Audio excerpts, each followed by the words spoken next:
Salut tout le monde, j'espère que vous allez bien. Alors je fais cette vidéo qui s'appelle autobiographie parce que je fais cette vidéo pour deux raisons. La première, c'est parce que j'ai envie que les gens arrêtent de m'inventer une vie, qui disent ouais il fait ça, il fait ci, il fait ça. Je préfère le raconter moi-même. Et de deux, pour laisser quelque part une trace, dans le sens où pendant longtemps j'ai été sur YouTube, etc. Je sais que ma grosse communauté de personnes qui me suivent aujourd'hui s'est créée grâce à YouTube. Et c'est un truc que j'aimerais, qui me tient à cœur de faire depuis longtemps, etc. J'avais dit aussi que je ferais une dernière vidéo, parce qu'au final, comme j'ai arrêté les vidéos YouTube il y a quelques temps, pas parce que ça me plaisait plus, etc., mais ça demandait beaucoup de temps et beaucoup de patience, etc. Et le problème en gérant Facebook, Instagram, Snapchat et tout, c'est très compliqué, voilà. Donc j'ai laissé tomber un peu YouTube, même si je sais que ça a une très grosse audience et que à la limite, je sais ce que les gens préfèrent, les gens qui me suivent préfèrent, c'est en premier Snapchat pour les stories que je fais, en deuxième c'est YouTube et en troisième et en quatrième, etc. c'est les autres réseaux. Donc j'ai toujours eu un petit crush avec YouTube et tout, mais c'était vraiment par question d'organisation et de temps que j'ai pas réussi à continuer mes vidéos et tout. Donc je voulais faire cette vidéo en racontant ma vie, bon j'ai que 30 ans, mais j'ai envie de le faire parce que je sais que beaucoup de gens se demandent, etc. Donc au risque d'en décevoir certains, etc. ou pas, je dirais strictement ce qui est vrai ou ce qui est faux ou quoi que ce soit. Mais voilà, il fallait que je le fasse. Cette vidéo ne sera jamais enlevée de YouTube. Pour une fois, je donne l'autorisation, mon autorisation verbale à ceux qui voudraient copier cette vidéo et la poster sur différentes chaînes, vous pouvez le faire. Voilà. Donc je vais vous raconter de A à Z jusqu'aujourd'hui pourquoi, comment, et voilà. J'espère que ça vous plaira à la famille, ou pas. Je suis né en novembre 86 dans cette maison. Voilà. C'est le 11 place des États-Unis. Aujourd'hui, c'est devenu un musée, le musée Baccarat, etc. Et voilà, je suis né dans cette baraque. Je suis resté jusqu'à mes 14 ans dans cette maison à peu près. C'est une vraie maison de ouf. Il y avait piscine, solarium, sauna, jacuzzi, un cinéma, c'était la guerre. Un jardin, une cour, frère, c'était laisse tomber. Dieu merci, je suis resté jusqu'à 14 ans. Parce que je pense que si je serais resté jusqu'à aujourd'hui dans cette maison-là, j'aurais rendu honteux et miséreux Gatsby le Magnifique. On est parti de cette maison parce que mon père est mort quand j'avais 6 ans. Et tu sais, rester dans un endroit où quelqu'un est mort, sans superstition bien sûr, mais on peut pas en vouloir aux parents d'avoir voulu changer ou à la famille d'avoir voulu changer, etc. Et puis clairement, pour le coup, c'était immense pour l'utilisation qu'on en avait. Donc je suis resté là jusqu'à 14 ans. J'ai eu une enfance normale, frère. J'ai été élevé par ma daronne et par une nounou marocaine. Oh, arrête. Frérot, crois-moi que les baffes de la nounou marocaine n'avaient rien à voir avec les baffes en acier de ma mère, frère. J'ai eu une enfance normale, frérot. J'étais yambe. J'étais là, frérot. J'étais très seul. Mais ça a toujours été par choix. Pourquoi? Parce que je suis quelqu'un de très solitaire à la base. Parce que je pense que quand on s'entoure de beaucoup de gens, tu sais, être seul, aujourd'hui plus personne veut être seul parce que être seul ça oblige à penser, à réfléchir, etc. Même quand t'es jeune ou petit ou ce que tu veux, tu vois. Et j'avais quelques amis que j'ai toujours aujourd'hui. Parce que les amis que tu te crées quand t'es très jeune, c'est des amis qui restent jusqu'au bout. Rien à voir avec ceux qu'on se fait dans notre vie d'adulte, etc. Passe le Poundé. Mais de rien. Voilà, merci. Dépêche-toi. Et ah oui, j'ai bien fait exprès de prendre la Smart pour que tout le monde se focalise sur ce que je dis, pas la voiture. Parce que parfois, vous imaginez que parfois il y en a qui sont un peu durs de la feuille et que tu vas parler d'un truc très intéressant et très grave et la personne va te parler du pourquoi il y a une tache sur le siège. Ouais, c'est du sperme. Bref, donc c'est pour ça que j'ai pris cette voiture-là. Donc j'ai pas grand-chose à raconter sur cette époque-là. À part que je pense qu'on a tous eu pas la même adolescence, mais on a tous les mêmes moments, les mêmes trucs, les mêmes machins.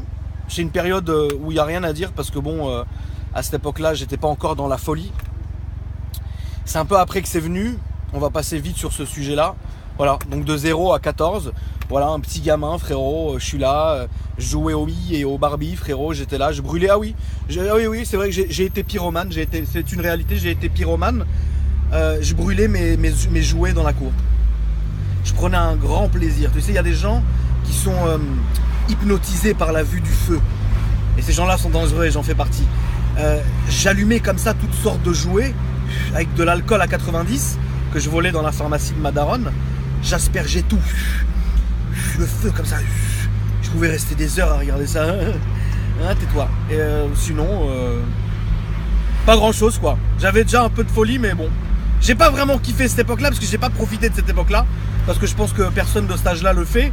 On est juste en attente de la vie d'adulte, la vie d'adolescent. Voilà. Ma première école, c'était là, c'était l'école Gerson. C'est une école à enseignement catholique. Après, moi, je suis musulman, mais maintenant, c'est pas parce que tu es dans une école catholique que tu dois pratiquer le culte. Pour ceux qui se posaient la question, voilà, c'est ici. Bon, c'est une belle école, voilà, c'était grand. J'ai pas trop de trucs à raconter sur cette école parce que c'est de la maternelle à la primaire, tu comprends rien un peu, tu vois ce que je veux dire. Bon, c'est joli, hein.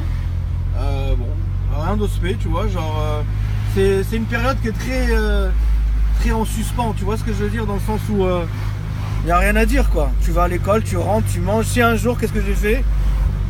Un jour j'ai chié sur la surveillante. Ouais, j'avais mangé du raisin, je me rappelle, hein, c'est relou. Hein. J'avais mangé beaucoup de raisin, frère. Et tu sais, nous les Arabes du désert, on a l'estomac fragile, ça veut dire comme ça dès le matin j'ai envoyé un paquet de raisins, frère. J'ai madame, je peux sortir, non. Madame, je peux sortir, non. Madame, mais faut vraiment que je sorte. Bah, je t'accompagne alors. Frérot, j'étais même pas arrivé au shot que j'ai balancé, frérot, le raisin. Et voilà, c'était le seul moment, frérot. Mais j'étais très petit, tu vois ce que je veux dire? Je sais pas, j'étais très petit, genre en fin de maternelle, mais ça choque hein, quand tu chies sur quelqu'un. Ouais, enfin bon, qu'ils aillent se faire enculer quelque part. Oh, c'est vrai, tu m'emmerdes.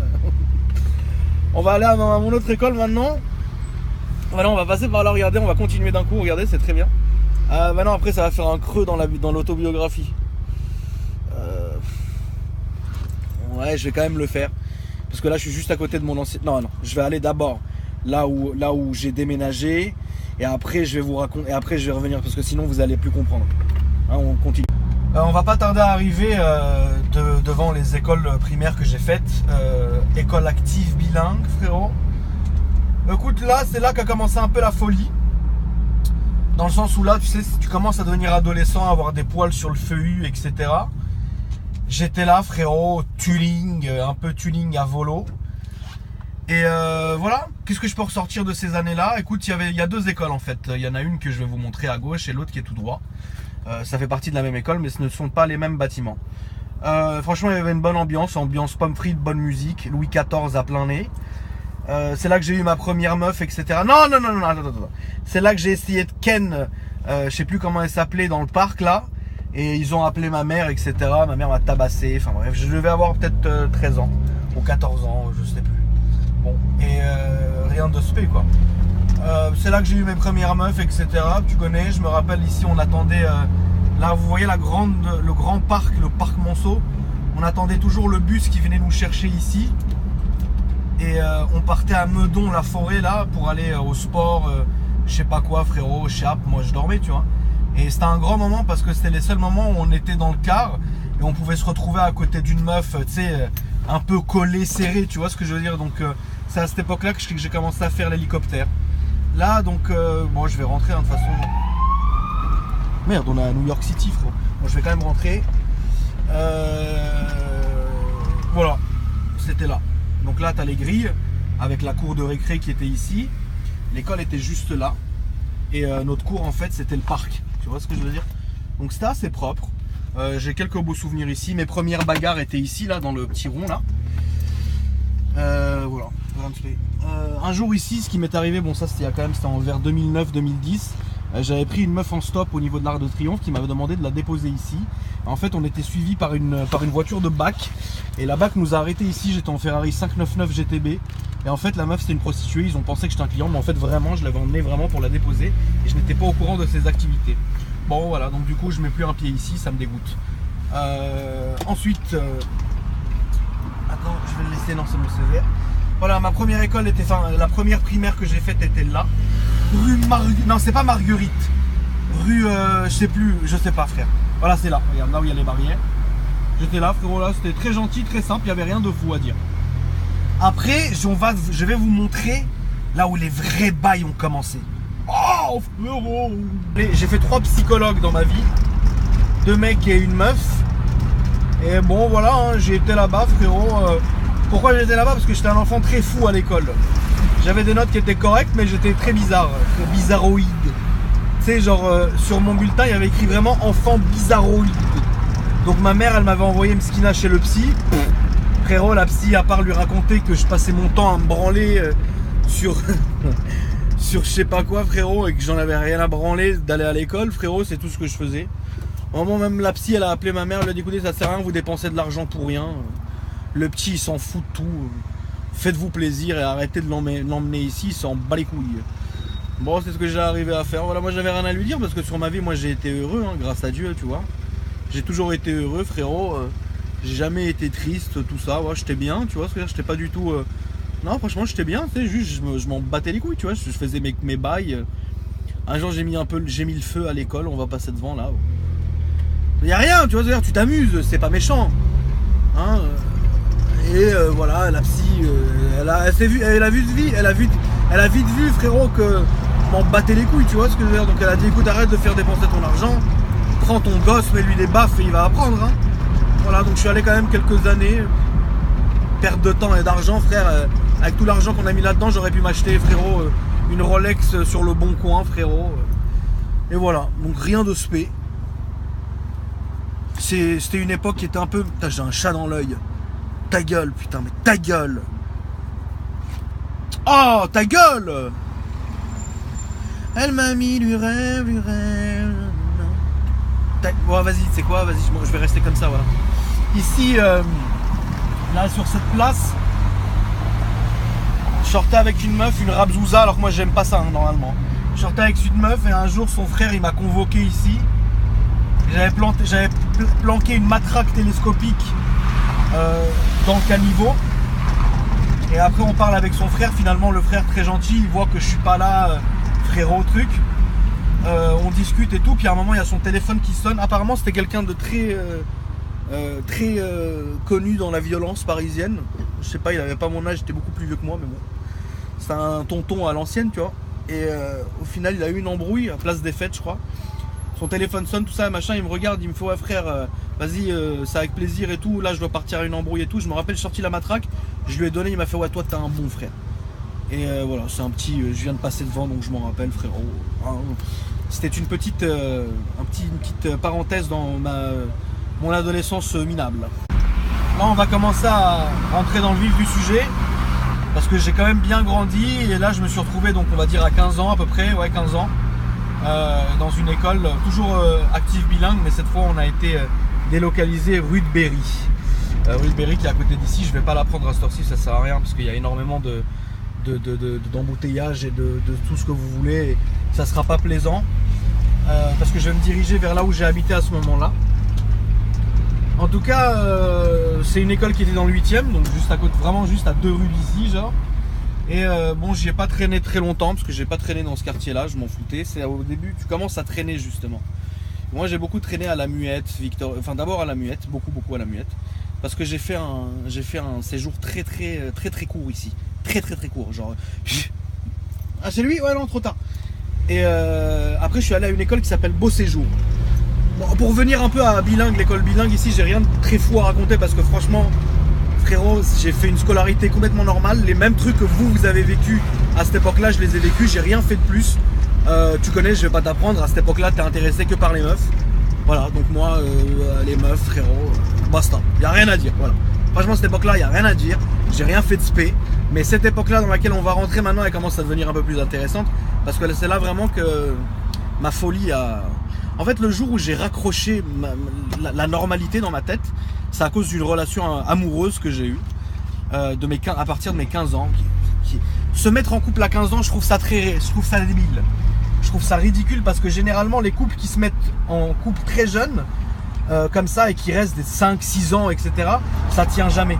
Parce qu'à un moment, tu te réveilles et tu dis « Oh, tiens, j'ai de l'oseille, tiens, j'ai ça, tiens, j'ai ci », et puis ta meuf, tu l'oublies, ou ton mec, tu l'oublies, etc. Je fais pas une généralité, mais pour moi, franchement, c'est une erreur. Ça a été une erreur. Et je me suis tellement retenu un peu, tu sais, comme les Saoudiens qui se retiennent des années et des années. Et quand ils arrivent en Europe, ils deviennent fous. Alors moi, ça a été la même chose. C'est-à-dire que pendant des années, je me suis retenu. Et quand j'en ai fini avec cette meuf, ça a fini dans le bain de sang. Non, c'était sale. C'était très sale. C'est à ce moment-là que dans ma tête, je me suis dit, tu sais quoi, frère, nique sa mère. Le monde de CNQ, tu le niques. Donc à ce moment-là, très bien, je me suis fait virer de EAB, là, école bilingue. Je suis parti à l'école Beau Séjour. On va passer devant, voilà.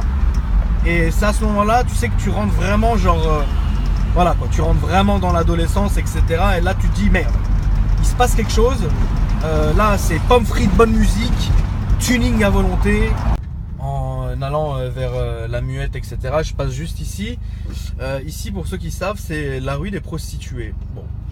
Et c'est dans cette rue-là que ma fameuse histoire de la prostituée qui s'est empalée sur le signe de la Rolls a eu lieu. Je crois que c'était la prochaine ou celle d'après, c'était pas ici en tout cas. Et voilà, pour ceux qui ne se rappellent pas de cette histoire-là, ce qui arrivait bien après, hein, ça n'a rien à voir avec la chronologie de la vidéo. J'étais dans une Rolls fantôme avec des amis et au final, on s'est arrêté comme ça, une prostituée elle est devenue folle. Elle est arrivée, elle a embrassé l'ange de la Rolls. Elle a commencé à l'embrasser, tout ça, et puis au final, genre elle est devenue encore plus ouf. Elle est montée sur le capot de la Rolls et elle s'est empalée sur le signe, enfin l'ange, pas l'ange mais de la statuette de la Rolls. Alors quand tu vois ça de tes propres yeux, comment veux-tu être normal? C'est la question qu'on se pose tous. Cette rue est très mauvaise, et cette rue. Pourtant j'y vais tous les jours, mais trop de souvenirs glauques ici, des gens. Il y a aussi la prostituée Bacardi. On appelle Bacardi parce que genre un jour cette meuf là, j'étais au feu rouge, elle est venue. Elle m'a dit tu me payes un petit Bacardi? J'ai fait bah non, j'ai pas envie de te payer un Bacardi. Dégagez madame. Elle m'a dit si tu veux me payer un petit Bacardi, pourquoi tu veux pas me payer un petit Bacardi? J'ai ouvert, écoute-moi, ça allait très vite.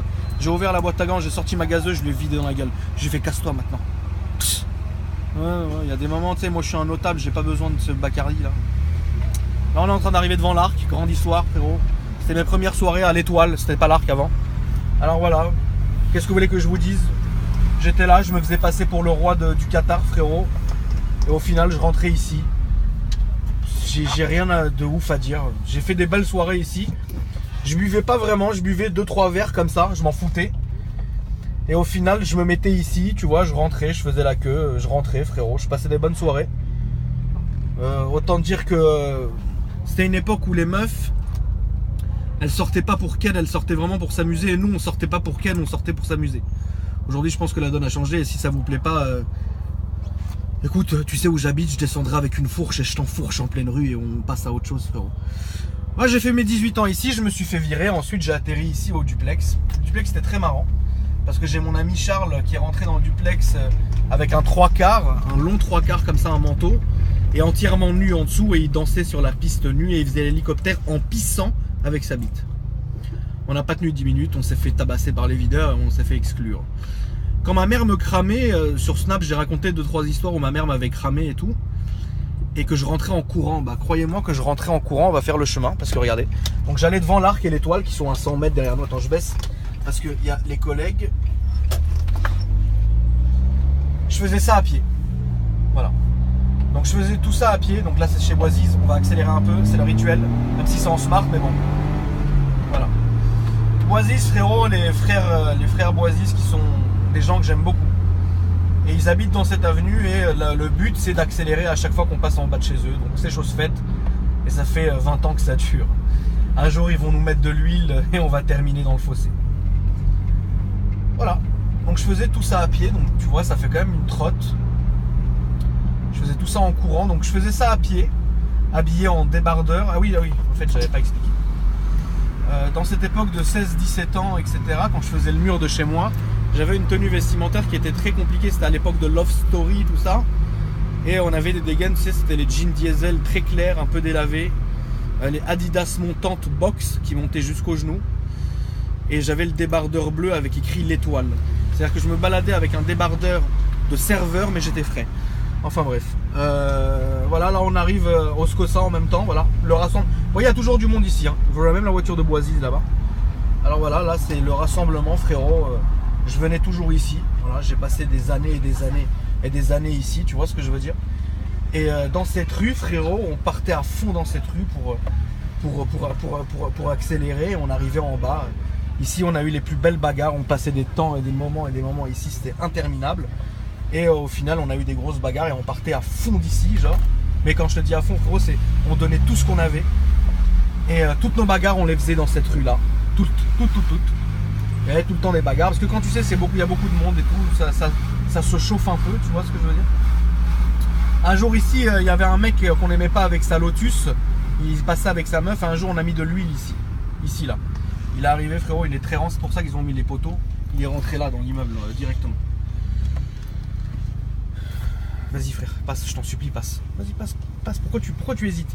Ah oui, ils sont en train de tourner un film de cul pour Jackie Michel.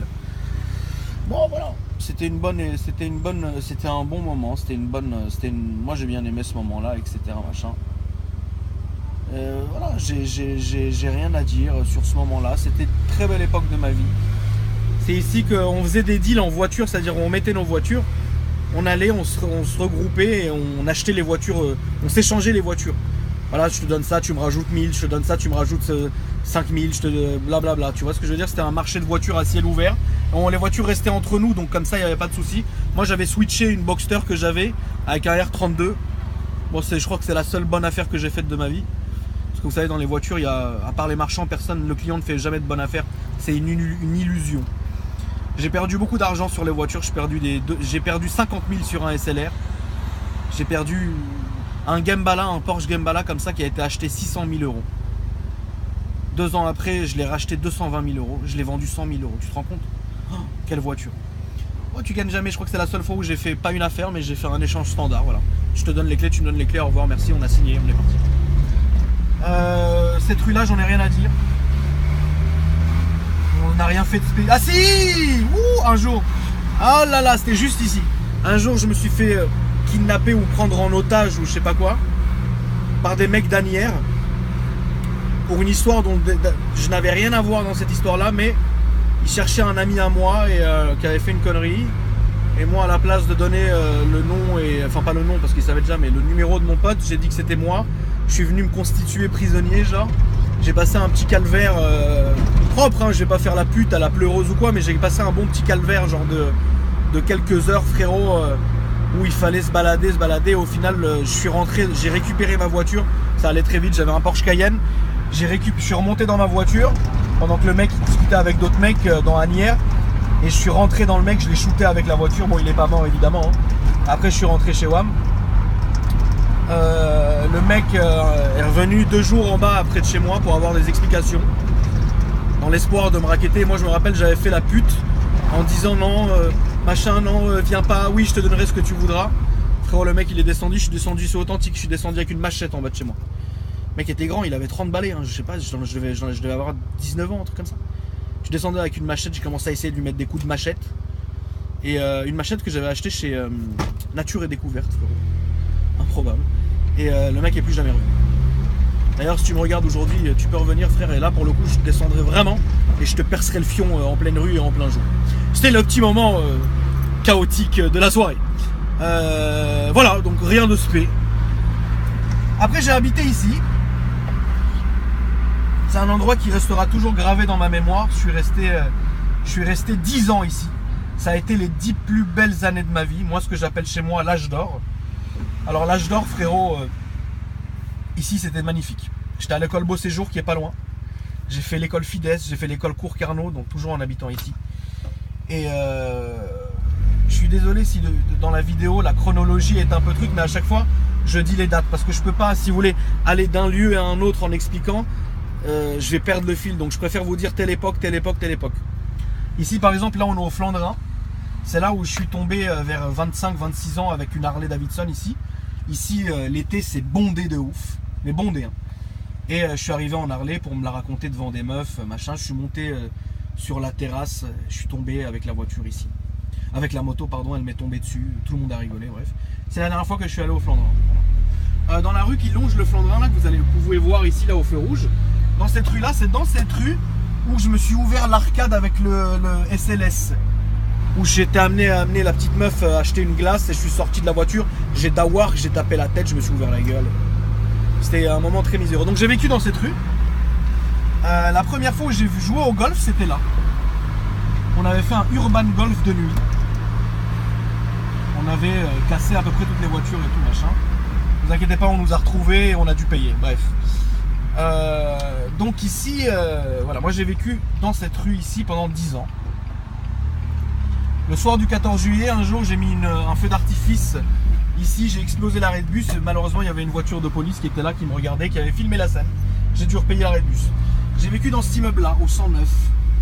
Tout le deuxième étage c'était à nous. Et je me garais exactement ici. C'est-à-dire je me garais là. Regarde. Je me garais ici. Là c'était ma place. Comme ça c'était ma place ici. Et si on recule les amis, j'espère que ça existe encore. Si on recule, vous allez voir qu'il y a encore les chaînes de mes scooters qui sont sur l'arbre. Parce que c'est ici que j'ai commencé à avoir des scooters. Alors normalement il y a un des arbres qui est gravé à nos noms. Alors il faut que je me rappelle lequel c'est. Ah voilà, regardez, les chaînes de scooters sont encore là. Vous vous rendez compte? Tout ça c'était à WAM. Les menottes, les trucs, les machins, tout ça c'était à moi. Et là vous avez, regardez, là vous avez écrit nos trucs. Hugo, Charlie, Aki c'est mon diminutif, Gary et Fred. Voilà. Et ça a 10 ans. Comme je vous l'ai dit, cette rue frérot, je la prenais tous les soirs comme je la prends maintenant quand je rentrais. C'est aussi à cette époque-là que j'ai commencé à avoir des voitures. J'ai acheté ma Twingo frérot. J'avais acheté chez Renault rue de la Pompe là-bas, là c'est fermé maintenant. Enfin c'était fermé, c'est fermé définitivement. C'était une voiture que j'avais achetée neuve frérot, j'étais fier de moi, un truc de ouf. Et au final c'est une voiture que vous connaissez la suite, elle a fini lamentablement crashée dans un taxi pendant que j'étais en train d'aller chercher les croissants à mon ex. Donc morale de l'histoire, n'allez pas chercher des croissants à vos meufs, ça ira mieux comme ça. Après cette Twingo frérot, j'ai eu une Clio initiale, fruit.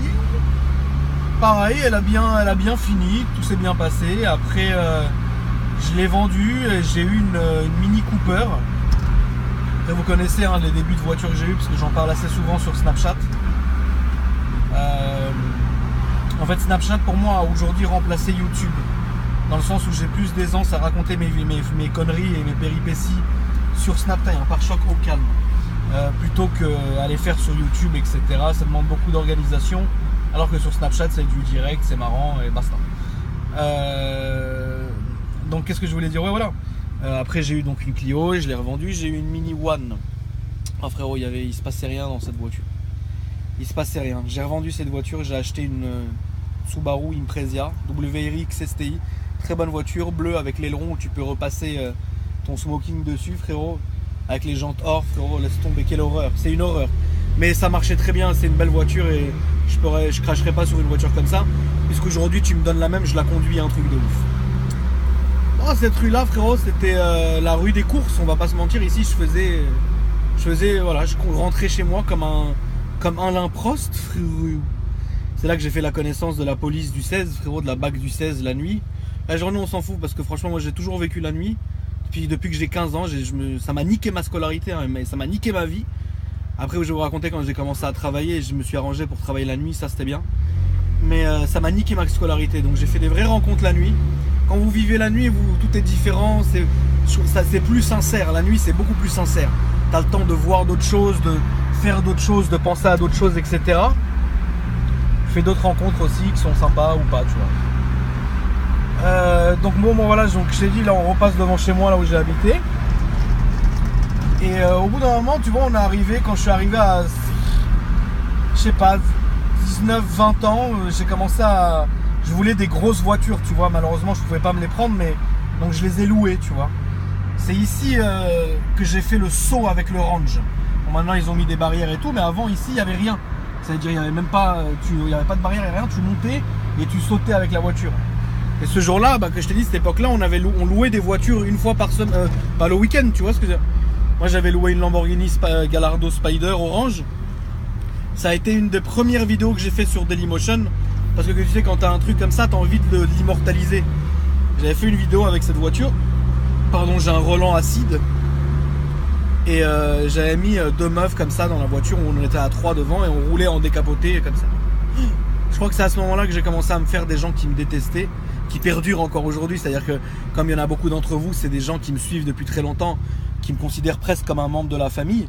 Tout comme j'ai des gens, frérot, qui me suivent depuis ce moment-là, mais qui me détestent depuis ce moment-là. Alors que c'est des gens, frère, on n'a même pas partagé un petit cassoulet ensemble où j'ai pas eu l'occasion, malheureusement, de leur poignarder le cul, frère. Mais bon, c'est de bon cœur, frérot, je m'en bats les couilles. Bref, moi, m'en bats les couilles. Bref, et donc j'avais loué une Maserati aussi. J'étais parti devant le mini-club. Et la suite, c'était une boîte à l'époque. Invraisemblable, frère, encore une bagarre énorme. J'avais cassé la voiture et tout, j'avais payé. Horrible. Et donc là, j'avais loué le Range et on était parti ce soir-là. On s'était pris à 2 fois ici, là. Première fois en pleine nuit, comme ça, on a sauté, on voyait rien sur la vidéo. Deuxième fois, j'ai plus la vidéo. Elle était sur Dailymotion. On est parti, frérot, on a sauté le truc ici. On a cassé toute la voiture, le pont, horrible. On est parti avec la voiture avec le pont accidenté et je vais vous montrer le parcours qu'on a fait parce que c'est pour le reste de notre visite. C'est aussi ici qu'un pote à moi il avait loué une Boxster et qu'on avait pété les segments du moteur, etc. La voiture, je peux vous garantir qu'elle fumait comme les avions de la patrouille de France. Elle fumait blanc, pas comme ça et tout, et on roulait comme ça. Et on avait croisé la BAC du 16 qui connaissait nos exploits, mais on n'est pas méchants. On n'a pas fait de cheat, on n'a pas fait de la merde, non, juste on va pas se mentir, on était des adolescents avec de gros moyens, on s'amusait, voilà, on n'allait pas en soirée, on buvait pas, on se droguait pas, on aimait les voitures, on aimait un peu faire 2-3 conneries, mais pas méchantes. Eux, ils l'avaient compris, tu vois. Et à ce moment-là, je me rappelle un des majors de la BAC qui m'avait regardé, il m'a fait « Mais dis donc, c'est le train de nuit !» Frérot, j'oublierai jamais toute la vapeur que la voiture a lâchée. Ouais. Après, un jour, ici, un copain à moi, Charles, il a essayé de mettre le feu à la station essence ici. En pleine nuit, comme ça, il est devenu fou. On s'était battu ici ce jour-là. Et bref, que des trucs de ouf comme ça. Là, on va enclencher Victor Hugo. L'avenue Victor Hugo, ça a quand même été un grand moment de ma vie que je peux pas renier, frère. Parce que comme je l'ai dit avant, je traînais à la Rotonde. À la Muette, on va y passer aussi, que je vous montre un peu. Mais ici, c'était vraiment comment ça s'appelle ici, c'était vraiment toutes mes grosses années, je les ai fait là. Parce que j'habitais là, donc je partais tout naturellement dans cette rue, tu vois. Cette première partie est très vide, dans le sens où il n'y a aucun point d'intérêt pour nous. On faisait rien, voilà, juste on était comme ça, frérot. On conduisait, frérot, comme ça, frère. Rien, le parc ici, j'ai jamais été dedans et tout. Ici, on avait le laboratoire d'analyse médicale. Qu'est-ce qu'on y allait, frère? Ah, ça n'existe plus, mais non. Ah si, ça existe encore. On est parti là, qu'est-ce qu'on est parti? Frère, Guillaume et moi, Guillaume, si tu me regardes, frérot, rappelle-toi de ce qu'on faisait ici. Oh là là, quelle peur qu'on a eu ici. On a eu des vraies peurs ici. Bon, après, voilà, on continuait comme ça. Là, c'est là, VHS, frère, depuis très longtemps, je travaille avec lui. À l'époque, il avait tous les téléphones qui sortaient avant. À l'époque, vous savez, il n'y avait pas d'iPhone, de conneries, de trucs. On en était au Motorola V36, les StarTAC, les Nokia 3310, les Caméléon, les 8800, les Sirocco, quel téléphone. Et lui, il les avait, donc on achetait comme ça. C'était fou, frère, mais comment te dire maintenant, voilà, iPhone, Blackberry. Après, moi, j'ai eu Blackberry, très longtemps Blackberry pour BBM, Blackberry Messenger. Pour ceux qui ne connaissent pas, vous pouvez ne pas connaître. C'est un téléphone, voilà. Blackberry, c'est une application, Blackberry Messenger, c'est une application comme un chat, mais voilà. On avait ça, on avait des meufs dessus. On s'envoyait des chaînes comme ça, ajouter un tel. Bon, ça m'a niqué un peu ma jeunesse, mais c'était bien, Blackberry. Après, j'ai eu iPhone. Bon, voilà. McDo Victor Hugo, très important. Endroit mythique. Un jour, j'ai tège un mec du premier étage, là, du McDo. Véridique, hein. Et voilà. Un jour, je me suis fait frapper ici. Avant, il y avait un café ici. Je me suis fait frapper par le serveur du café. Parce que regarde l'histoire, maintenant je m'embrouille avec mon ex, je demande une cigarette à un mec, mais je lui demandais très méchamment. Genre, donne-moi une cigarette, tu sais. Le serveur, il a dit pour qui tu te prends ça, machin, m'a tapé avec une table. On est revenu après à 7, on lui a démonté le cul. Mais bon, à 7, quand t'es très jeune, c'est la réalité. Starbucks ici, 1000 fois ici, on passait. Les gens de Starbucks, les jeunes du Starbucks étaient assis, et nous on passait et on se regardait mal. Combien de milliards de fois on a fait demi-tour comme ça pour repasser, pour s'embrouiller. C'est ridicule, mais on était jeunes. Hein. Avec le recul, aujourd'hui un mec qui me regarde, je vais cracher par ici. Jamais je ferai demi-tour. Et regarde comme on était des bouffons. Combien de voitures on a cassé parce que ligne blanche ici, tu fais demi-tour, tu tapes quelqu'un. Bon bref.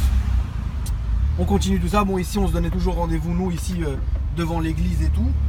Bon, rien de spé, agendas, machin. Moi j'y allais pas personnellement. Après, comme je vous ai dit, le Scossa et tout. Maintenant, on va prendre cette avenue-là. Cette avenue-là, elle est insignifiante pour moi. Genre, l'avenue Poincaré, genre. J'ai aucun intérêt maintenant dans cette avenue-là. J'ai aucun souvenir, j'ai rien, à part que c'est de la merde, frère. J'ai rien à vous dire là-dessus. Après, on va aller un peu à la Muette et tout. Mais cette époque-là de Victor Hugo, elle était très bien parce qu'on se donnait tous rendez-vous. Maintenant, je vois, bah, ça fait plaisir. Mais c'est pas la même génération. C'est-à-dire que quand moi je passe ici, comme je passais tout à l'heure, c'est des gens, ils ont 20 ans, 18 ans, 20 ans. Moi, j'en ai 30. Et ça me fait plaisir de voir que c'est vrai que ça n'a pas perdu. Les gens font la même chose. On se posait comme ils étaient posés. Avec leur voiture, on discute, on se bagarre. Voilà, il faut que jeunesse se passe.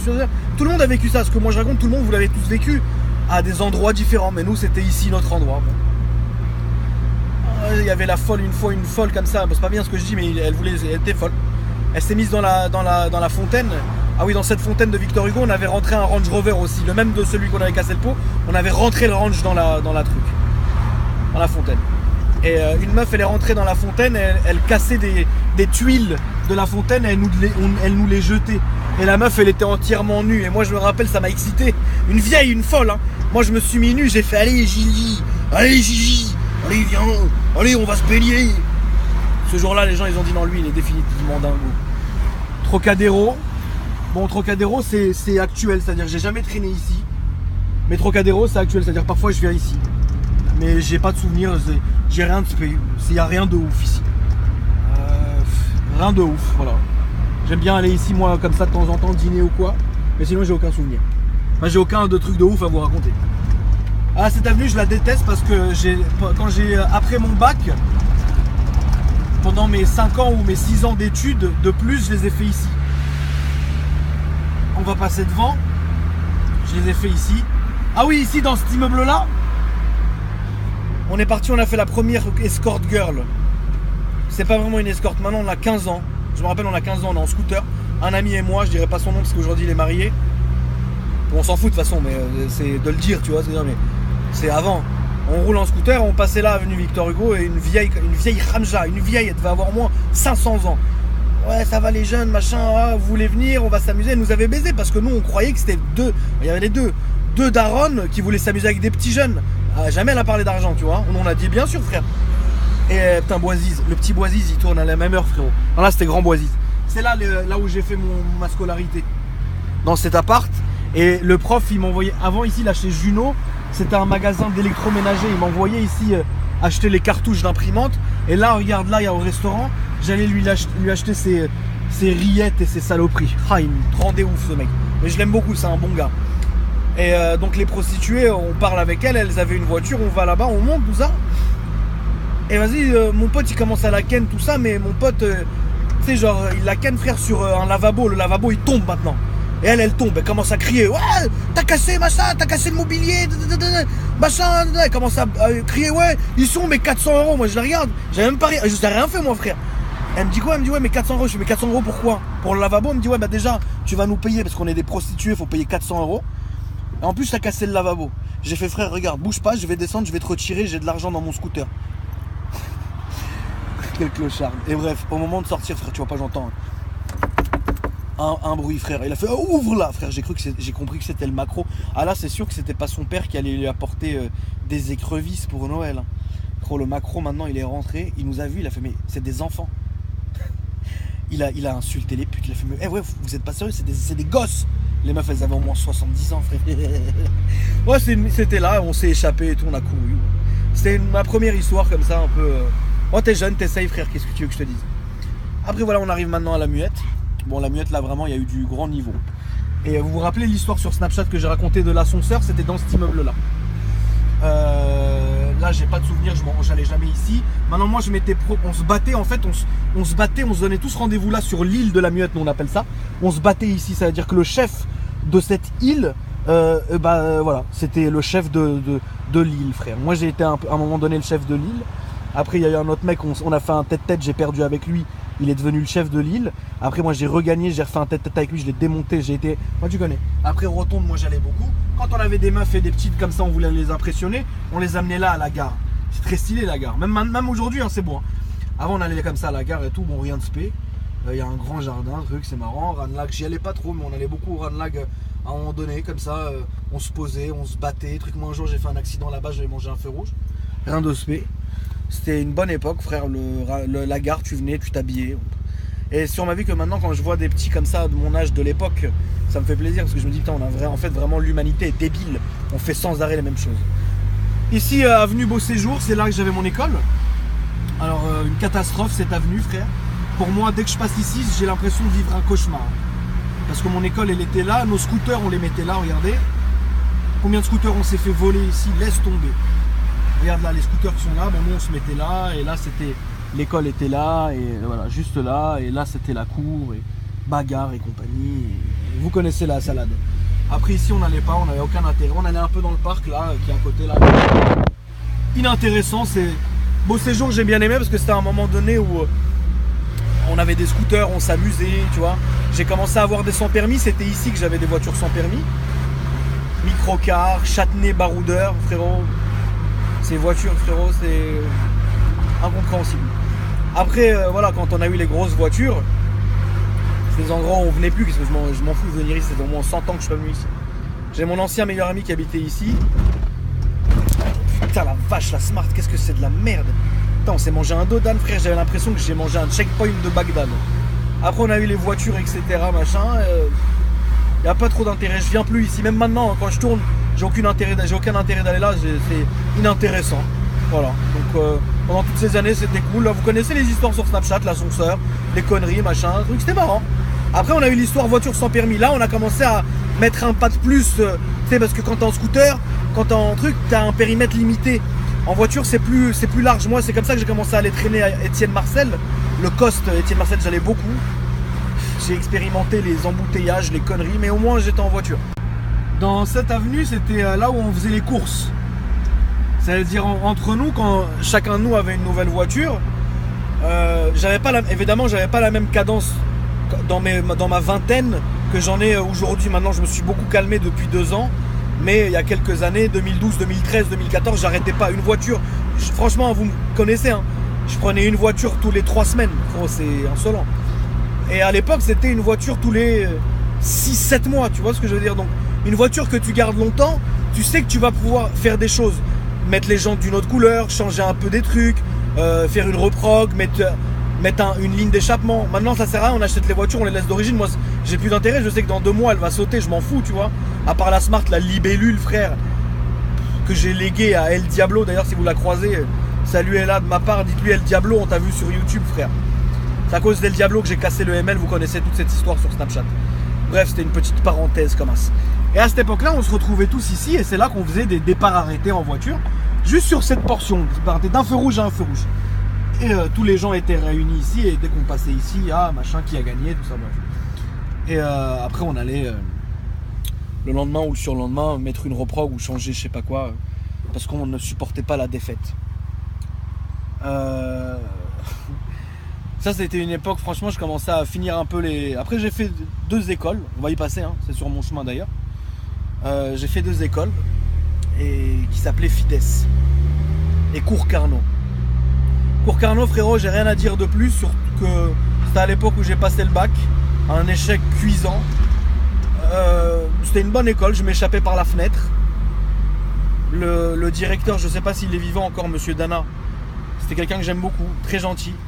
Mais il contrôlait 4 classes. C'est-à-dire il y avait un mec qui contrôlait 4 classes. Donc imagine, frérot. Et le mec, un jour comme ça, moi j'en avais marre de venir, tu vois. Et le mec il me rendait fou. C'est-à-dire qu'on l'appelait sur son téléphone. Allô, oui. Pendant qu'il y a un autre mec qui courait au bureau. Il sortait les sujets d'examen blanc, il nous les donnait, et on le rappelait, enfin bref. Et quand il y en avait un de nous qui voulait s'échapper, on appelait, il allait, répondait, nous on ouvrait la fenêtre, on sortait. Comme il avait déjà fait l'appel de la journée, on se rendait même pas compte qu'on n'était pas là, le mec il avait au moins 80 ans, le pauvre. C'est pareil comme ça, et un jour, bon vous connaissez cette histoire, j'ai raconté sur Snap. Là je veux pas raconter d'histoire parce que toutes ces histoires vous les connaissez sur Snapchat. Là ce que je veux faire en fait, c'est juste, comment dire, que vous mettiez une image sur un peu toute cette époque. Tu vois ce que je veux dire? C'est ça qui est important en fait. Parce que toutes mes histoires, elles sont racontées 2-3 fois par semaine sur Snapchat. Et c'est ça le compromis de Snapchat en fait. Là, je suis juste en train de raconter ma vie en vous mettant un peu une image sur les endroits que j'ai beaucoup fréquentés. Les amis, voici Fides, c'était là. Regardez comment ça fait peur. J'ai même peur de la filmer, frère, avant qu'il y ait un esprit qui me court derrière, frère. Fidesz, c'était très dur. J'ai fait 1 an et demi ici. Pah, sahbi. 1 minute de retard, 10 ans de colle. Un tout petit peu de barbe, un petit peu de poil au millefeuille, frérot, 10 ans de colle. La moyenne générale, elle est fixée à je sais plus combien. T'as 1 millième en dessous, 7 ans de colle. Putain, mais à un moment, niquez vos mères. Et bref, ils m'ont vraiment niqué pour le coup. Ils m'ont bazardé, frérot, comme une merde. Et au final, ma daronne, elle en a eu plein le fion, frérot. Et elle m'a foutu dans le bail que je vous ai dit là où on est passé tout à l'heure. Où on était 6. Et là, frérot, crois-moi que ça va pas blaguer. Hein. Et spécialisation pendant 6 ans, donc économique sociale, tu connais, parce que moi j'avais fait bac ES. Là, ça a été relou parce que il y a eu, ouais, c'est ça, 5 ans. Et 5 ans, j'ai fait un renforcement en histoire de la Seconde Guerre mondiale. Et en géopolitique et philosophie. Qu'est-ce que, pour vous donner une petite anecdote que j'ai pas racontée sur Snap. Comme j'étais spécialisé dans la Seconde Guerre mondiale, on était parti voir le film La Chute. 3 heures, il n'y a que Hitler dans le... 3 heures. 3 heures d'Hitler, c'est lourd, le matin en plus. Frérot, on était 6. Dès qu'il y en avait un de nous qui parlait ou qui disait un truc, on sortait, on finissait, on sortait du cinéma, on rentrait pour la prochaine séance. On est venu à 8h du matin. 8h du matin, cinéma Beaugrenelle. On est sorti à 22h. J'ai pleuré. Je suis sorti du cinéma, frère, je pleurais. Je pleurais, frère. Je pleurais comme ça. À un moment, une meuf, Eugénie, à la fin, son téléphone, il a sonné, dernière séance. Je te jure, je lui ai mis une baffe. Je me suis retourné, je lui ai mis une baffe. Putain, ça le pique, va. C'est horrible, hein. Bah, heureusement, là, vous êtes en train de dire, oh, l'arabe agressif. Mais frère, l'autre, il y avait un gars, Anderson, l'un des fils du Congo ou du Togo, je sais pas qui, frère. C'est ce qu'il a fait, il a dit, je vais te trangler. Et frère, Anderson, il pesait 150 kilos. Hein. Heureusement, moi, je lui ai mis une petite baffe d'arabe. Anderson, il aurait mangé, frère. Eugénie, la pauvre. C'est elle, l'histoire de Snapchat. Je lui ai mis Enfin, c'est sa copine, je lui ai mis le laxatif dans la bouffe. Enfin, bref, je ne vais pas raconter d'anecdotes. Les anecdotes se font sur Snapchat, les amis. Snapchat Akram Junior, pour les Cro-Magnons qui ne m'ont pas encore. Je vais allumer une douce. Ça me fait plaisir. Donc, voilà, économique et social, histoire de la Seconde Guerre mondiale. Philo, c'était bien. J'arrivais, j'étais en voiture à l'époque, j'étais en Boxster, pas Boxster S, Boxster normal, que j'avais acheté 11 000 € sur pas le bon coin, la centrale, 11 000 €. Là, j'ai perdu mon feu. Cette voiture, je peux plus me la voir, la libellule, frère. Libellula, frère. Et putain, la libellule, Del Diablo, frère. Bah, je coupe, je vais récupérer mon feu, frère. Voilà, donc comme je disais, Porsche Boxster et tout. Avant, j'avais une voiture par une voiture. J'avais pas plusieurs voitures en même temps, etc. C'est quelque chose que j'aime pas vraiment faire en fait. Mais je vois pas l'intérêt. Maintenant, je vois plus l'intérêt parce que c'est plus un placement qu'autre chose, tu vois. Mais au final, ça sert à rien, c'est chiant. C'est du gâchis. Enfin, bref. Les sortir tout le temps, enfin bref, après on va y passer parce qu'il faut qu'on aille chronologiquement. Voilà, j'avais une Porsche Boxster, c'était bien. Elle était dégueulasse. J'ai trouvé la voiture, comme je t'ai dit, 11 000 €. C'était une épave. J'ai refait la carrosserie, bon en plusieurs temps. J'ai fait la carrosserie, les jantes, l'intérieur, tout. Je l'ai rendu une bombe la voiture. Et c'est celle que j'ai échangée avec le R32. Le R32, je l'ai bien gardé 2 ans. Parce que le R32, frérot, c'était une voiture que j'aimais beaucoup. Il était noir avec l'intérieur, je l'avais fait tout rouge. Rouge de l'enfer, mon frère. Les jantes, j'avais mis des jantes Audi W12 brillantes. Ouais, ça se fait, hein. C'est comme ça. C'est le tuning. Et une ligne super sprint, une admission. C'est une voiture qui marchait très fort. J'ai gardé très longtemps. Puis après, j'ai vendu pour un Range Rover Sport. Range Rover Sport, j'ai rien à dire parce que c'était une période de ma vie où j'étais pas bien. Alors, pas bien. J'étais pas bien dans le sens où, je sais pas, frère. J'étais pas à cette époque-là, là. Ça a duré 6-7 mois, j'étais pas bien. J'étais là, une saucisse, une merguez. J'ai pas bien aimé, j'ai dégagé cette voiture. Après, j'ai acheté Cayenne Turbo. Les Cayenne Turbo et moi, vous me connaissez, ça a été une grande histoire d'amour. Je baisse parce qu'il y a les collègues. Hein. Les Cayenne Turbo et moi, j'en ai eu 7. Grosse histoire d'amour, j'adore cette voiture. Je suis toujours amoureux du Cayenne Turbo phase 1. Très bonne voiture.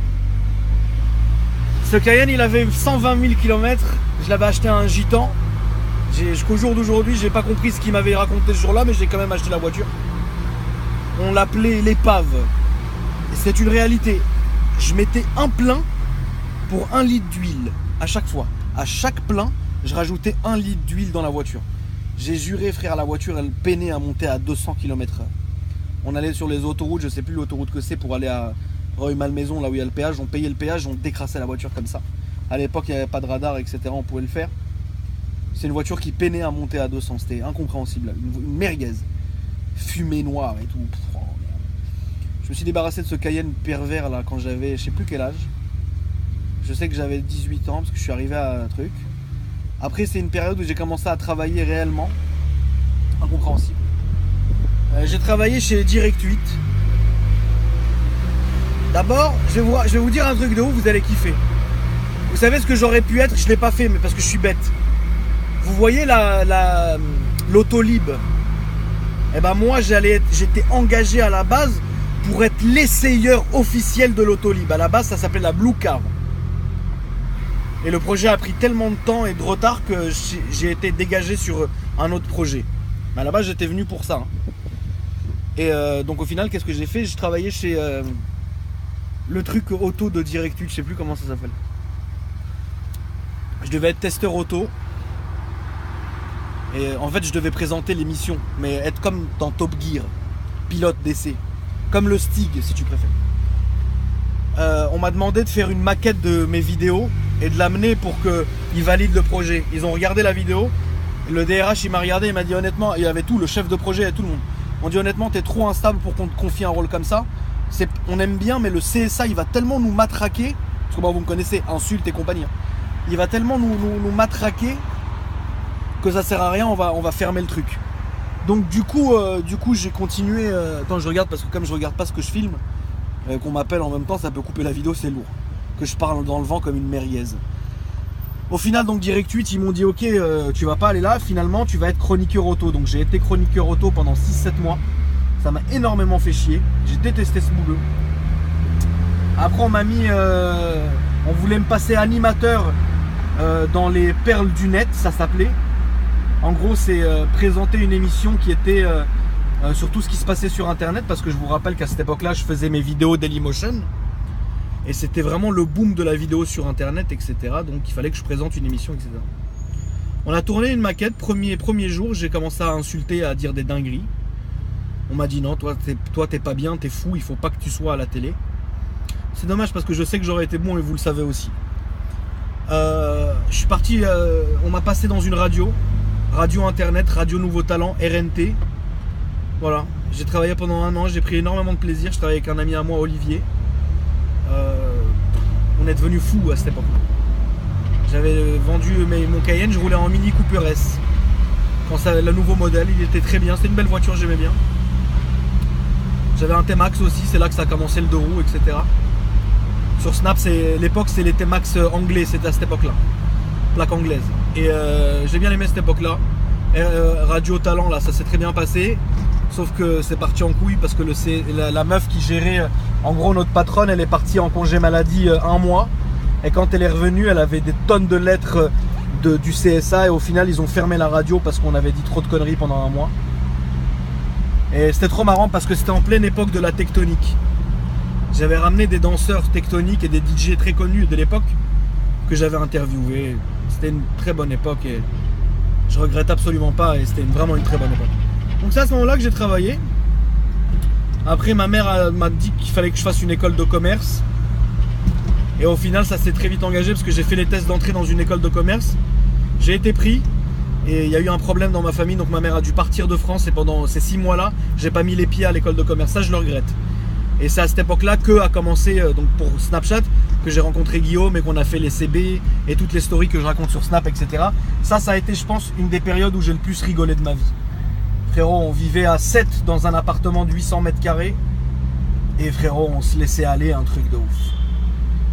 Après, je passe très vite sur ces moments-là parce que tout ça, c'est des choses que vous connaissez. Et comme ça, vous pouvez faire le rapprochement sur les stories Snapchat. Tu vois ce que je veux dire? Et que je raconte régulièrement. Donc à la suite de ce truc-là, voilà, moi on est resté comme ça. J'étais encore avenue Henri Martin. Hein. On rigolait, tout ça, c'était la guerre. Et puis petit à petit, tu sais, faut que tu gagnes de l'oseille parce que frérot, je sais pas, il y a un moment ça suffit, tu vois. Donc clairement, moi, vous savez, j'aime pas dire ce que je fais dans la vie, etc. Mais en gros, pour être très simple, si tu veux, j'ai foutu d'argent, j'ai acheté des actions dans une boîte. Et cette boîte, par chance, elle a cartonné. Et en gros, ça m'a fait vivre de mes rentes pendant très longtemps, ce qui est le cas. Donc en gros, t'es rentier, voilà, tout simplement. Dans quelle boîte, quelle spécialisation, etc. Ça, je ne le dirai pas. Mais voilà, je préfère dire les choses. C'est pas un tabou, c'est que les boîtes dans lesquelles je travaille, j'aime pas dire le nom. Là où je mets mon argent, j'aime pas dire le nom, parce que c'est normal, ça me regarde. Mais voilà, c'est t'investis, frérot, ça monte tout seul et tu reçois l'oseille. Bling, merde, une Porsche. Voilà, en gros c'est ça. Voilà. Donc ça, j'ai commencé, ça a pris un peu de temps pour décoller. Pendant cette époque-là, frérot, j'ai commencé, bon après j'ai déménagé. Et c'est là que j'ai commencé à être très connu sur Instagram, Facebook et tout ça, parce que moi avant les gens me connaissaient que via Dailymotion. Et Dailymotion, c'était pas que les voitures, il y avait beaucoup de voitures. Mais il y avait aussi les conneries qu'on faisait avec Guillaume, la vidéo de Paris Hilton, j'en passais des meilleurs, toutes ces choses que vous avez vues et que j'ai racontées sur Snap. Tu vois ce que je veux dire? Donc j'ai rien à dire de plus sur cette époque-là. Ça a été une très bonne époque, j'ai kiffé, on a rigolé de ouf. Et voilà. Mais après, donc le moment où j'ai déménagé d'avenue Henri Martin, oui, je suis resté à un moment donné avant Henri Martin, le temps que ça se construise, enfin le temps qu'on fasse des travaux, je suis resté avenue Bosquet dans le 7e, au 12. Alors j'ai rien à dire, frérot, en ce moment-là, j'étais très jeune. Voilà, c'est le début, tu connais le début des branlettes, le début des films de cul. Une époque très sombre, frérot. Parce que c'est là que tu découvres un peu la perversité humaine. Là, c'est un arrêt obligatoire pour moi, une fois par jour depuis 7 ans maintenant, presque 7 ans. Je m'arrête à la mosquée du 5e arrondissement, parce que c'est la plus proche de chez moi, etc. Voilà, c'est le moment que je vais privilégier dans ma journée. Je te dis, ça fait 7 ans à peu près que je vais une fois par jour ici.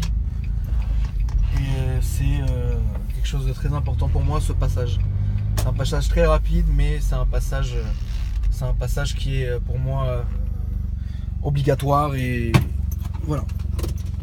Donc, il fallait que je le dise puisque ça fait partie des choses que je fais, etc. La mosquée, c'est un endroit très important pour moi. Moi, j'ai deux choses comme ça que je garde privées en fait,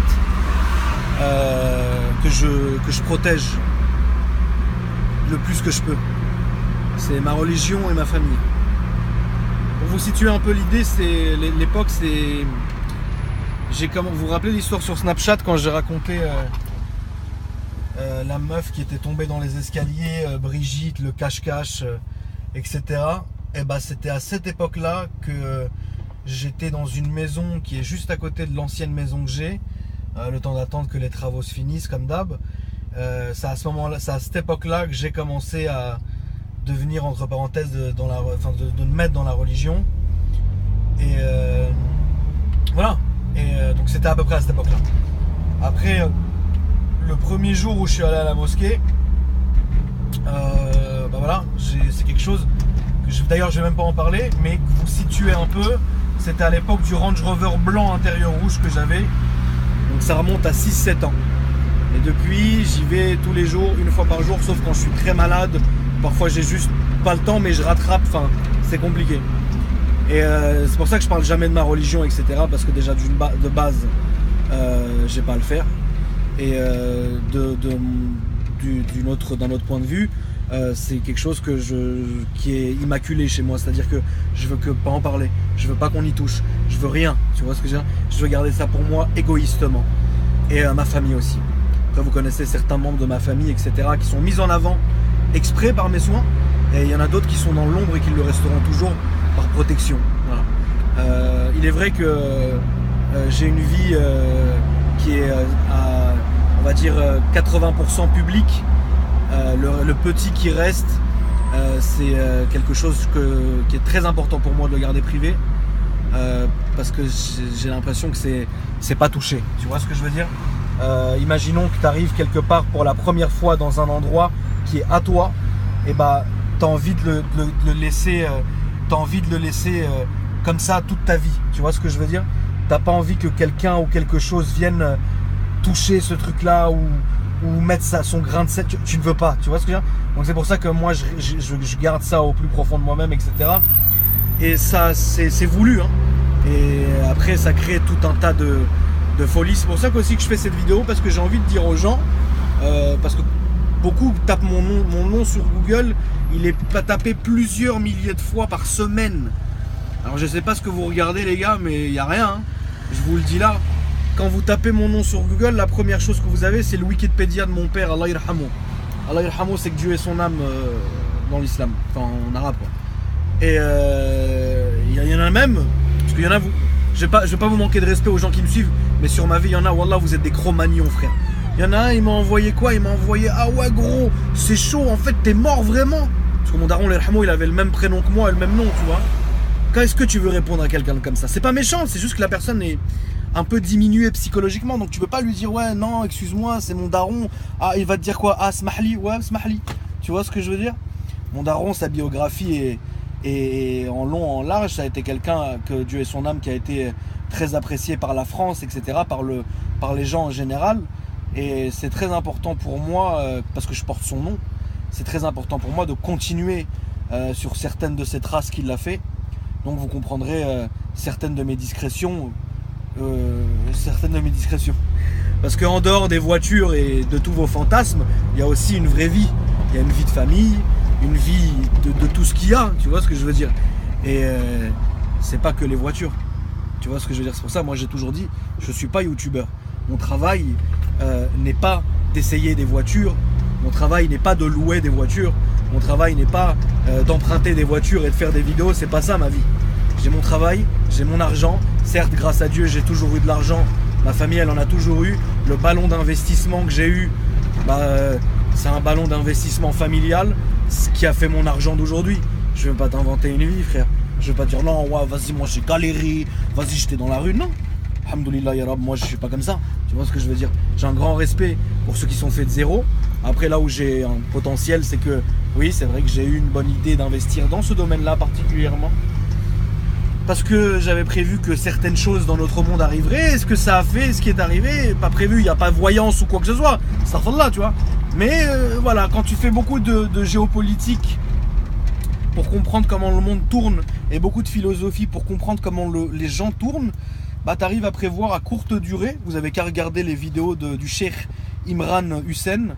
Alors moi j'en ai rien à foutre, parce qu'il y a des gens qui disent que c'est un gars mauvais, et moi seul pour le coup c'est... Alors là on n'en est pas à la beurette qui se maquille, seul Dieu peut me juger, on n'en est pas là. Là on est que moi ce cheikh, j'aime bien écouter ses vidéos, parce que c'est un grand géopoliticien, et il fait beaucoup d'eschatologie musulmane, etc. Il arrive à prévoir certains trucs. Pour l'instant le mec s'est pas trompé, mais c'est pas un don quoi qu'il a, c'est qu'il utilise son cerveau en disant voilà les gens je les connais, ils sont comme ça, comme ça, comme ça, la tendance mondiale est comme ça, alors faisons ça. Moi j'ai investi au bon moment, ça s'est résolu, boum ça a pété, Porsche et Bugatti, qu'est-ce que tu veux que je te dise ma gueule? Ouais, tu m'emmerdes. Bref, donc moi j'ai du mérite, pas là-dedans, j'ai pas de mérite à ça. J'ai du mérite, hamdoulillah ya Rab, à pas avoir sombré dans l'alcoolisme, la drogue, le jeu et le vice. Tu vois ce que je veux dire? Alors je suis loin d'être parfait. Regarde, tout à l'heure je fume des garrots, je fais ça, machin. Y a rien, tu vois ce que je veux dire? Mais voilà, je crois que c'est le seul mérite que j'ai grâce à Dieu, c'est ça. C'est qu'avec tout l'oseille que j'ai, avec toute la vie que j'ai eue, avec tous les endroits, tous les gens que j'ai côtoyés et que j'ai vus, je suis jamais tombé dans l'alcool. J'ai déjà bu, vous connaissez Snapchat. J'ai fumé une fois un buzz, vous connaissez Snapchat. Après j'ai rien fait de mal, tu vois ce que je veux dire? Donc vas-y, c'est mon seul mérite. Après tout ce que je fais dans la vie, l'argent qui rend, etc. C'est comme ça ma gueule. T'investis, ça tombe, c'est comme ça s'arrête là. Après, moi j'arrive à renifler, ça veut dire que quand je sais qu'il y a une société qui démarre, alors je vous en prie, m'envoyez pas demain vos messages sur Facebook, Smahli Rouya, je suis en train d'ouvrir je sais pas quoi frérot, investis, c'est pas comme ça que ça marche, il y a ce qu'on appelle un ballon d'investissement, c'est des investisseurs qui le font, toi tu donnes le feu vert ou pas, faut pas non plus être un sombre débile pour savoir où est-ce que tu vas mettre ton oseille. Bref, donc ça c'est une chose. Maintenant moi l'argent il rentre, etc. Comme je vous le dis et je le répète une dernière fois, le seul mérite que j'ai, c'est le mérite de ne pas de m'être tenu sur un rail, parce que moi vous le remarquerez, je ne change pas, je suis un rail. C'est pas une année vous m'avez connu comme ça, 2 ans après on se dit mais c'est qui ce mec? Non, moi je suis un rail, je reste comme ça, je bouge pas, tu vois, c'est très important. Et ma philosophie de vie, elle est toute basée là-dessus. Tu vois ce que je veux dire? Donc ma religion, je n'en parle pas, je n'en parlerai pas. Ma vie de famille, à part ce qui fuite de moi-même, je n'en parlerai pas, etc. C'est les seules choses que je peux tenir encore dans mes mains et c'est quelque chose qui est très précieux pour moi. Voilà. Donc c'est quelque chose que je préserve du mieux que je le peux. On va passer devant la maison que j'ai eue, que tout le monde connaît, parce que c'est à ce moment-là où j'ai vraiment fait un boom sur les réseaux sociaux. Un boom que j'ai pas trop aimé au début, puisque moi je suis connu, mais je suis connu pour ce que je suis. Les gens me suivaient pour ce que je suis. Quand tu regardes, j'avais quelques voitures, c'est vrai, Cayenne Turbo, R32, Porsche Boxster, c'est des belles voitures. Mais à l'époque, c'est pour ça un jour j'ai dit en live sur Facebook que vous étiez blasé, que je vous avais blasé. Parce qu'à force de voir des gamos, vous vous en battez les couilles de ce qu'il y a aujourd'hui, une simple voiture entre parenthèses. À l'époque, non, à l'époque c'était un truc de ouf. Et à ce moment-là, quand j'ai bougé dans la maison dans laquelle on va passer devant, et bah, c'est à ce moment-là que j'ai commencé à avoir des vraies voitures. C'est-à-dire que j'ai commencé à avoir les Rolls, les Bugatti, les trucs, les machins. Et c'est créé un truc très bizarre à cette époque-là. C'est que Instagram est arrivé à ce moment-là.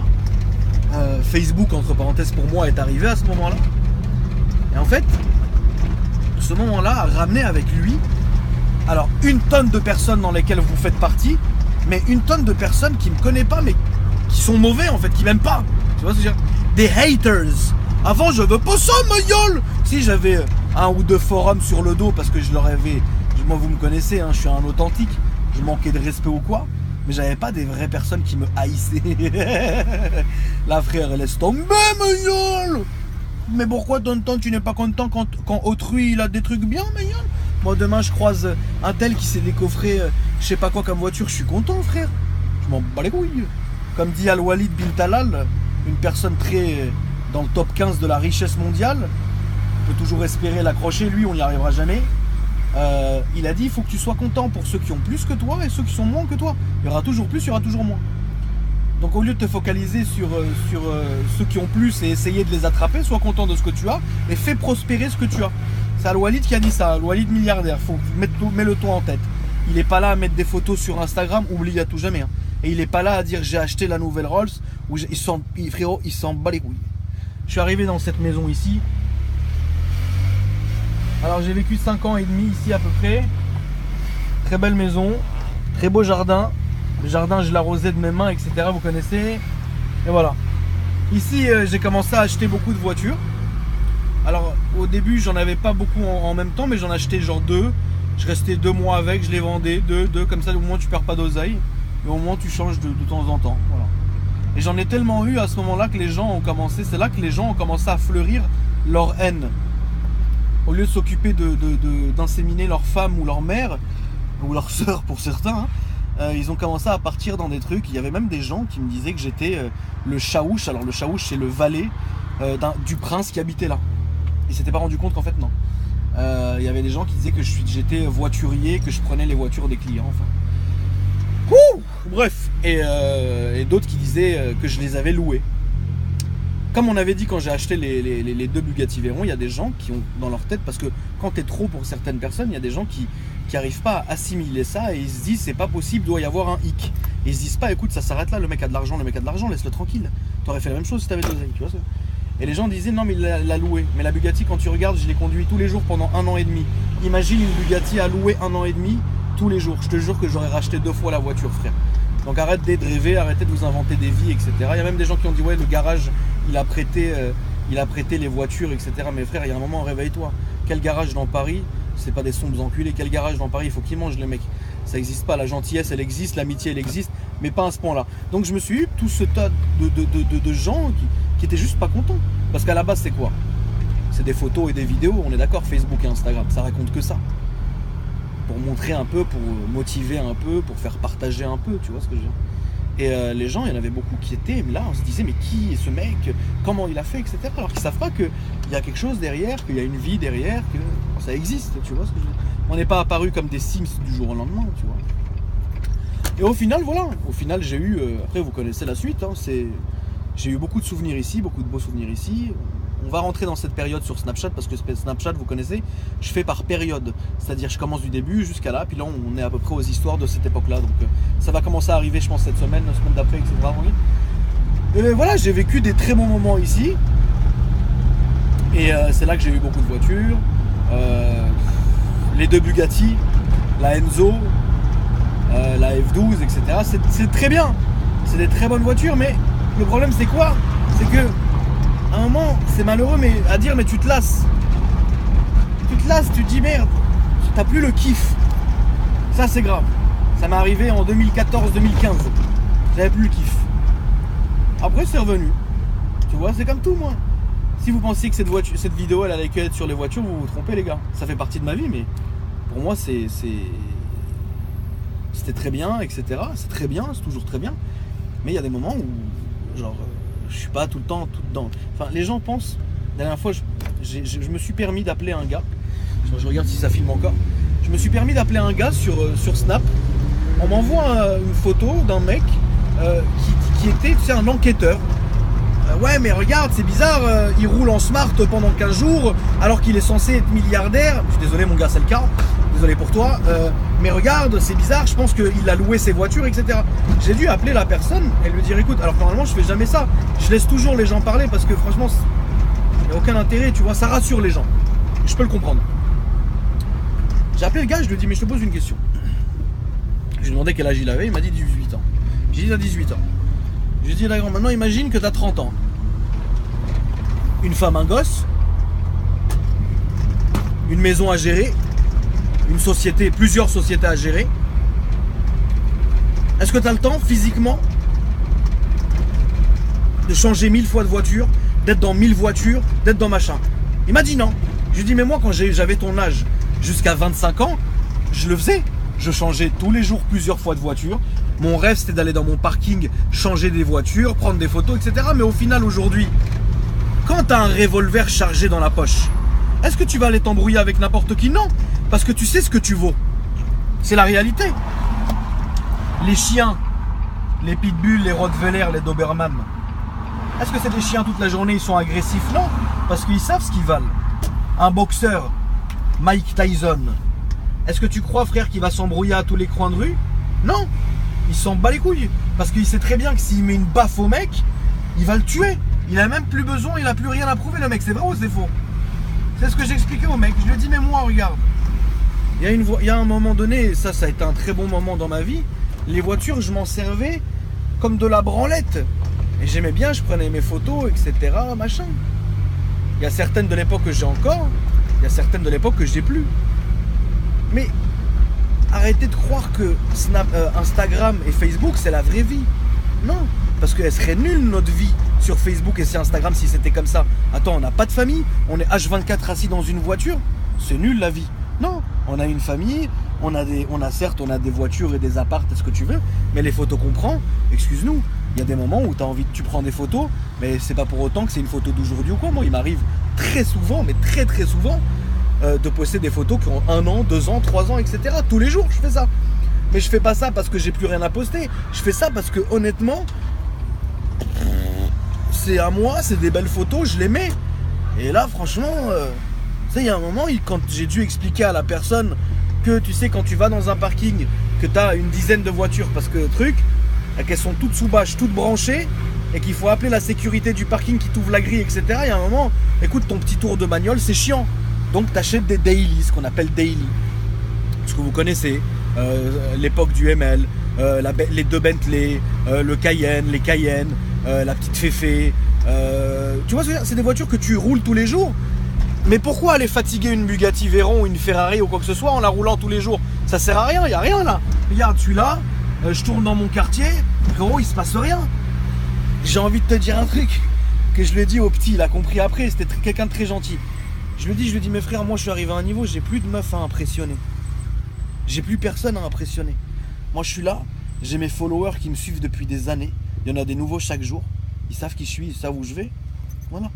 J'ai ma maison. Tu vois ce que je veux dire? Pourquoi se fatiguer? Et le problème d'Instagram, c'est que les gens ont très vite pensé que c'était vraiment la vraie vie. C'est vrai, c'est la vraie vie, puisqu'on a vraiment ces choses-là, on les vit vraiment, etc. Machin. Mais ça a ramené un paquet de gens. Et c'est ça que je retiens de mauvais dans les réseaux sociaux. Et ça a ramené un paquet de gens qui étaient pas mal intentionnés. Parce qu'en vrai, grâce à Dieu, j'ai jamais eu de problème, ou on n'a jamais essayé de me soutirer, ou de me raqueter, ou quoi que ce soit. Après, comme vous savez, s'il faut aller, on ira, tu vois ce que je veux dire, ça c'est pas le problème.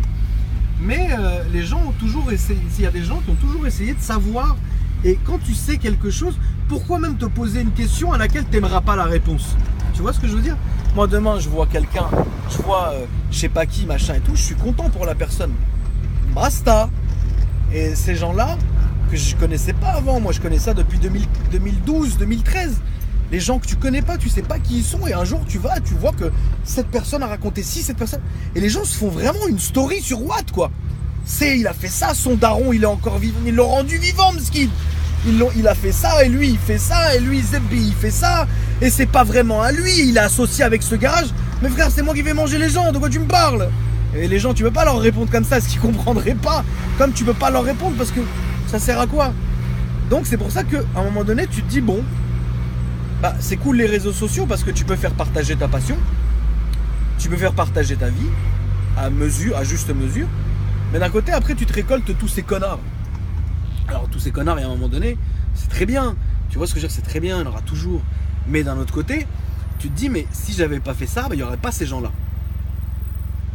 Et au final, moi, c'est le seul truc qui m'a... Moi, je suis quelqu'un de perfectionniste, ça veut dire que j'ai un truc idyllique dans ma tête où je me dis, ça serait tellement bien d'avoir des groupes Facebook ou des photos ou des comptes Insta où genre juste, il n'y ait pas de haineux, il n'y ait pas de rageux. Les gens qui n'aiment pas, ils viennent pas. Les gens qui n'aiment pas, ils vont regarder ailleurs. Mais il y en a qui viennent, ils s'abonnent et ils parlent. Comme moi, ce que j'appelle les espions, c'est on croit qu'on connaît App, tu vois, mais ils vont, ils s'abonnent, ils parlent et ils restent là, ils t'appellent frérot. Ça, c'est ouf. Tu vois ce que je veux dire? Au final, c'est des gens avec une mentalité comme ça, malheureusement, ils arriveront jamais à rien. Regardez, il y a Boisis. Le petit Boisis, là. Et si tu veux, c'est ça. C'est avec cette mentalité, malheureusement, les gens qui sont comme ça, ils arriveront à rien. Nous, on a un mot dans l'islam, ça s'appelle Hamdoulillah. Hamdoulillah, ça veut dire grâce à Dieu. Ça veut dire que grâce à Dieu, voilà, tu as ce que tu as, contente-toi de ce que tu as et tais-toi. Tu vois ce que je veux dire? Faut pas envier les gens, faut pas, tu peux être une motivation, mais arrête de trucs, voilà.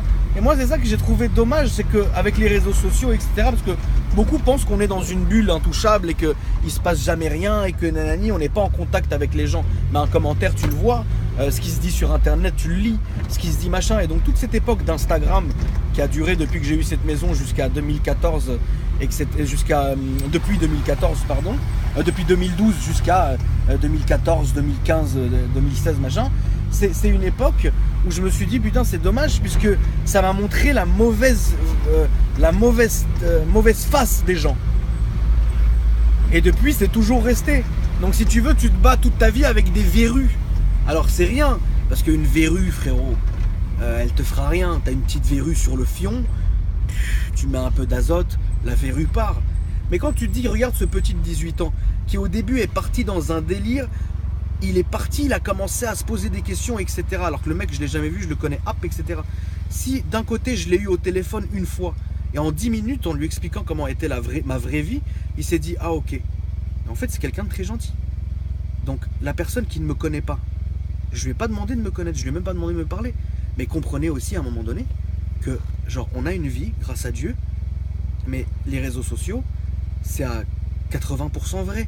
Le reste, on a une famille, on a un truc, on a des choses à faire. Tu vois ce que je veux dire? Et c'est ça que je voulais dire. Maintenant, pour conclure ce moment-là, ça m'a fait plaisir de faire cette vidéo. Pourquoi? Parce que ça me permet d'expliquer. Je fais ça pour voir si ça filme toujours. Parce que tout à l'heure, on m'a appelé et ça a coupé le truc. Ça m'a fait plaisir de faire cette vidéo-là. Pourquoi? Parce que, pas pour expliquer ou me justifier ou quoi.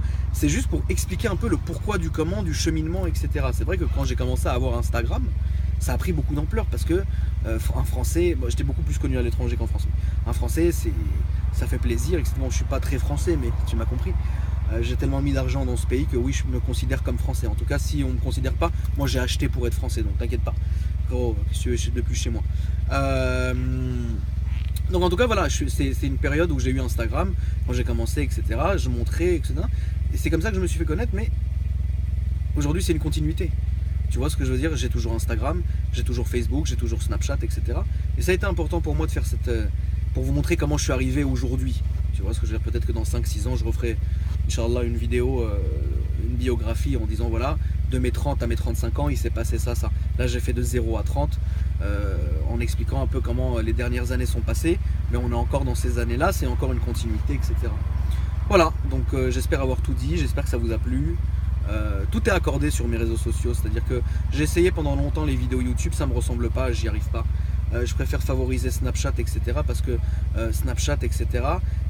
J'arrive à raconter mes histoires, je peux raconter mes histoires, je peux raconter des trucs et ça vous fait plaisir et au moins ça vous fait du contenu tous les jours. Instagram c'est bien parce que je peux vous montrer les bagnoles que j'avais avant ou les nouvelles bagnoles que j'achète ou les bagnoles que j'achèterai, etc. Et Facebook c'est pour communiquer avec vous. D'ailleurs je vais désactiver les commentaires sur cette vidéo sur ma chaîne principale YouTube parce que je veux que les gens qui vont commenter et réagir, je veux leur parler. Donc c'est pour ça que vous viendrez réagir sur le lien de la vidéo que j'aurai posté sur mon groupe Facebook qui s'appelle Team Akram. Donc vous allez sur Facebook, c'est pas mon compte Akram Junior. Vous allez sur Facebook, vous tapez Team Akram et là il y aura un groupe, je vous accepterai parce que j'accepte tout le monde. Sauf quand c'est vraiment des faux profils trop cramés parce qu'il faut arrêter de me prendre pour un dindon de 6 semaines. Et là, si vous voulez, vous pouvez commenter et parler avec moi directement sur les commentaires de la vidéo. Donc je vous invite à le faire si vous avez envie. Sur YouTube, c'est trop compliqué, les commentaires, j'y comprends rien et l'application elle est nulle, pas comme Facebook ou Insta où tu as les commentaires en live. Voilà, donc pour l'instant c'est de mes 0 à 30, j'espère que ça vous a plu ou déplu. Moi je continue Insta, je continue Facebook, je continue Snapchat. Voilà, c'est de 0 à 30. Plus tard j'en ferai une de je sais pas à quel âge. Et puis voilà, ça m'a fait plaisir, je vous souhaite une bonne nuit à tous. Et même pour moi, de regarder cette vidéo dans quelques années, je pense que ça me fera plaisir ou en me disant j'étais une merde ou j'ai évolué ou quoi que ce soit. Voilà la famille, je vous embrasse très fort, passez une bonne nuit. Et c'était Akram en direct de la Méduse. Bisous la famille.